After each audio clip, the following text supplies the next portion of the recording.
สบายดีพี่น้องสบายดีFCทุกคนพี่น้องสิพาน้องซีไปบอกอันเสี่ยวจ่อยพี่น้องคนแต่ว่าคนเต็มเพื่อนอีจ่อยไปเชฟออกก็อยากอายอยากสตันเลยนะว้าดอกคูณเป็นดอกเลยเฮ้ยงามอลี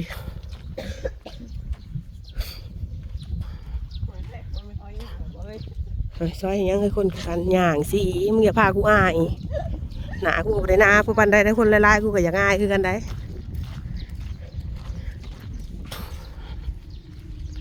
ต้นมองกกนี่ก็เป็นไ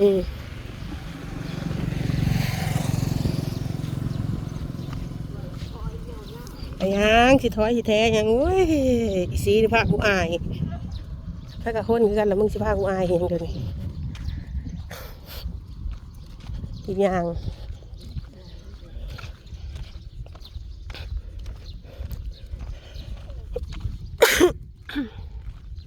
มาทุกคนกระลายเลยเด้อรุ่นใหญ่ให้จอดเต็มอยู่ไม่ใช่จอยเด้เอาเลย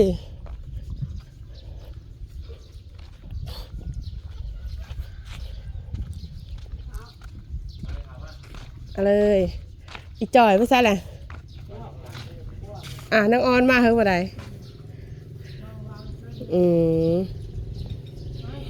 เอาเลยไปยังพาอีซีมาบอกอีจอยขอผูกแขนน้อย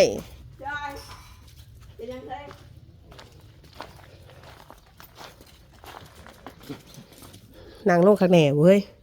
วิธีบอกเขาเนี่ยเห็นยังไง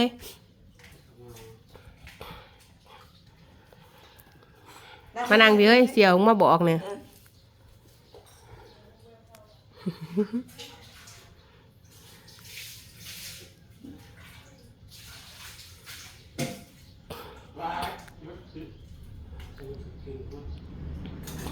เฮ้ยตัวงามเลย งามอยู่บนแต่งวันหนาไอ้จ่อยวะมันจะไปให้เลย แล้วมันเช็ดมือก่อนนางลงเฮ้ยเอาบอกนะแม่บอกให้มันเองมาห้าตัวไปซอยเบียดเองเลยเฮ้ยหนาดมือ13ไปแต่มือ12ไปแต่มือ12มือ12ตอนแรงเฮ้ยมึงไปพร้อมเองก็ได้ถ้ามีหลักตายเนี่ยนางซุยไปกับเองนี่น่ะตอนแรงวันที่12ตอนแรง12ค่ำไปเฮ็ดเวียกตอนแรงตอนเช้า13ผูกแขนเด้อผูกแขนแล้วซอยตัวไปลั่นไปลั่นเบื้องอะไรเฮ้ยบอกตัวนั่นแหละไปลั่นเฮ็ดเวียกเฮ็ดงานเป็นใจงานซอยเลยคือว่า2เฉียวบอกกันเด้เดี๋ยวมียังไงกินนะเฮ้ยบ่ได้ดอกมึงสิกินยังเฮ้ยกูสิซื้อให้มึงกินบ่ได้ขอตอนเช้าตัวไปแต่ตอนแรก12ไปเฮ็ดเวียกเลยสิเอาปลาเอาหยังมาเฮ็ดเวียกบัดมาแล้วก็มาพร้อมกันกับเตงยามมื้อเช้าแล้วก็ไปแต่เช้า13เนาะบอกเขาจะสิผูกแขนแต่เช้าทีมเสี่ยวบ่ได้ยังมาหาเสี่ยวโทรศัพท์ไปโหลดไปจะเฮ้ยนี่โอ้ยใจโหลดไปคันครับนั้นน้องเหรอ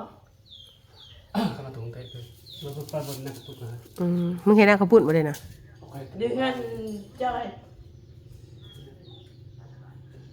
ให้กูว่าอยู่แล้วนี่เนี่ยทางหวังรถนะย่าลูกข่อยก็ไม่ง่ายเลยมันต้องทำบ่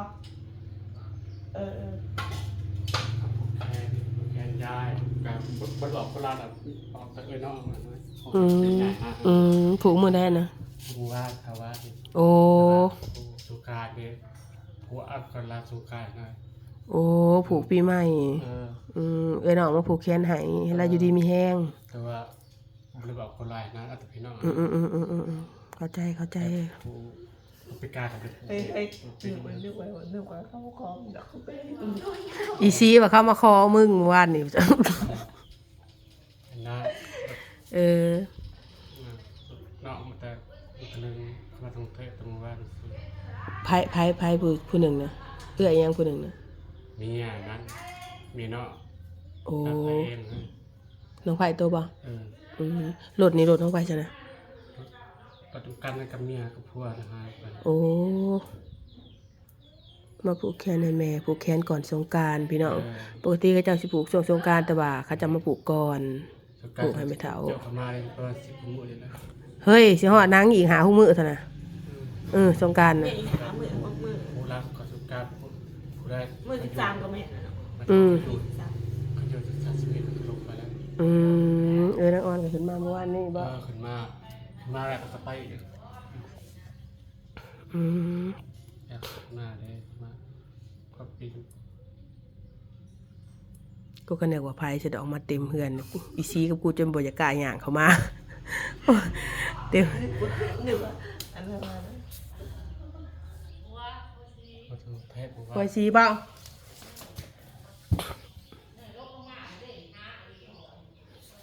ขึ้นมาแล้วครับพามา ขี่รถไปพานำหาเมียมันอยากเห็นหยังไว้ซี มาแล้ว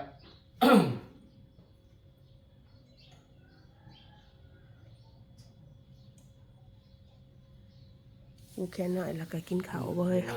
มันมือขับลงไปแล้วนี่เดี๋ยวเอาขึ้นมาแล้วก็ลงไปบ้านนี่นะครับไปอยู่ช่องเท้าได้ไหม แล้วก็ใจรถบ้านี่บ้า เรียกแขวนะใครแขวที่ตรงหวัง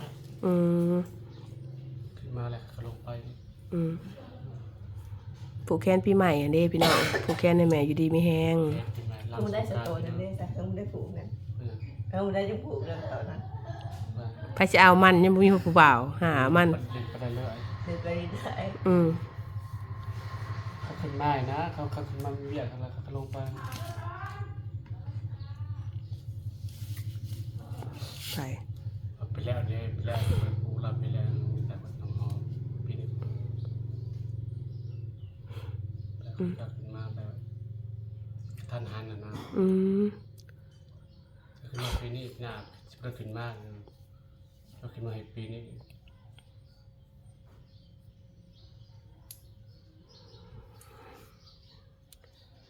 จำพอคนจังไร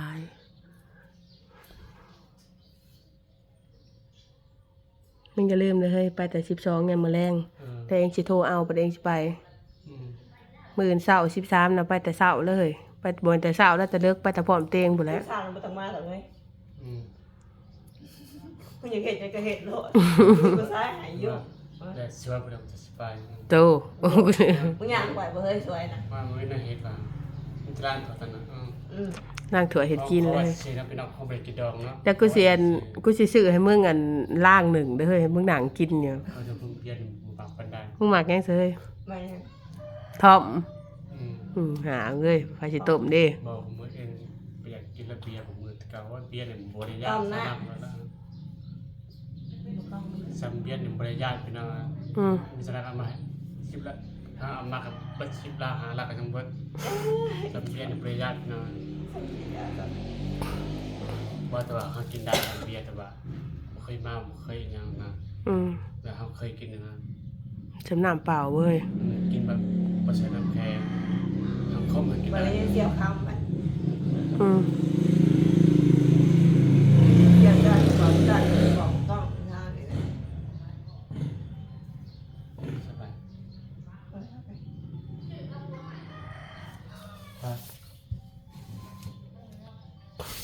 ในห้องผู้โทรศัพท์น้องตัวเฮ้ย ยิ่งโกง เอาไปให้เขาเจ้าเอ้ย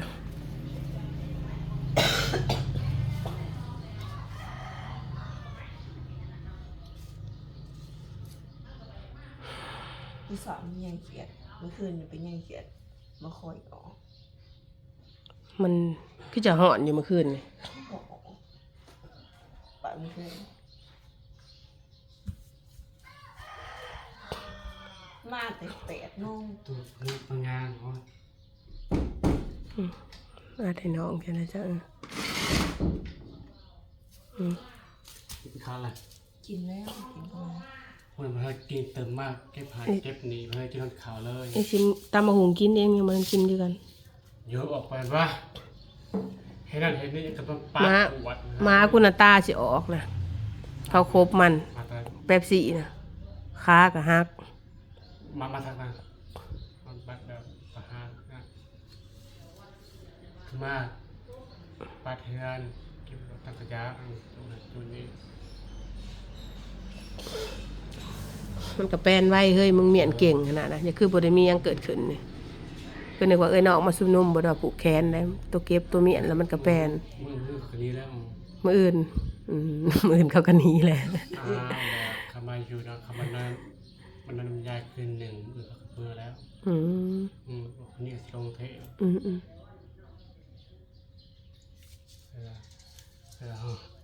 ว่าหาอยู่ได้ก็หาไปเงินกัน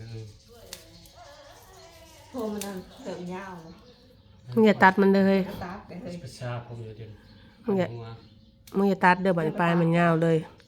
ให้มันยาวเลยโลด เห็นก็บ่ได้ราคาดีเนาะ คนสตั๊กไม่สับใส่คุณปอมเนาะ โอ้ยมึงสิใส่หยังมันยาวแล้วมีแต่มึงปะเมียนมึงอย่าตัดมันบัดนี้ แต่ไปคนยอม อย่างมาแล้ว ประชาพ่อ มีแต่มึงปะเมียนให้มันยาวๆเลยเฮ้ยมันยังสิยาวต่อไปอยู่ผมมึง ยาวแล้วยาวหัวผีก็ได้ จะมึงบ่ตัด ฟันผมสั่นอยู่จังเลย 2 ปีเรียบบริษัทเนี่ยแต่ผมอยากตัดเรียนว่าถึงบริษัทนึง คิวมึงออกเข็มแห้งแล้วเนาะเด้อนี่ดำมึงถุ่มเฮ้ยซีมันกินแหละเด้ อ้าว ตะกี้ซัก เฮ้ย ซักมาทำอิฐเลยมัน จ่ายคิวกูจ่ายคิวกูว่า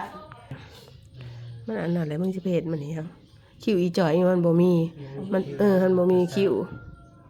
แต่มันย่อผมมันย่อมันเป็นสีทองคิ้ว มึงเบิ่งเล็บมันดูฮะเล็บมันกอลังการเลยฮะ คนได้หน่อยคนเผ็ดออกได้หนึ่ง ใส่เผ็ดมันก็ออกจังซั่นแหละ ไปใส่เพีย เขาใส่เผ็ดให้โอ๊บมันสิตัดอยู่แบบกันลงให้ลงหน้าสิตัดออก โอ้ยมันบ่ฮอดลงหายลงหน้าดอกเฮ้ย2 เดือนแล้วมันก็ยาวออกแล้วมึงก็อยากเจ็บแล้วบัดนี้ไปถึงนั้นถึงนี้มึงก็เจ็บแล้วมึงก็อยากเอาออกแหละนี่แบบของเตงนี่มันจังบ่มีเจ็บของเล็บตัวเอง มันสั่นเองแบบมันสั่นลาปัดแตกใส่หัวงามจะต่อเล็บคะแนนเขาบอก ขึ้นอยู่กับผู้มักเลย มันไม่ได้โป่งนั่นเล็บนะมากับโหดนะ ตัวเขาเห็นเนาะ ปะเมื่อให้เฮากับบัดนี้เองเมื่อเด้อเฮ้ยมึงอย่าลืมเด้อ อย่าลืมนะไงไปเสี่ยวอย่าลืมนะอย่าลื โอ้ ม ย นี่เราเคย แล้วสิซาของข้าวเลยขั้นหัวเลย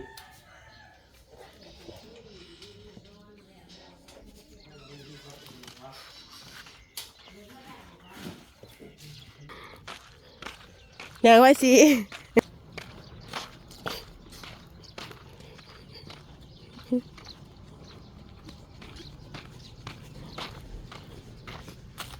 อย่าแปลไปหรอบอกคนเลยพี่น้องแนมไปเห็นพิงวิ่งทั้งผู้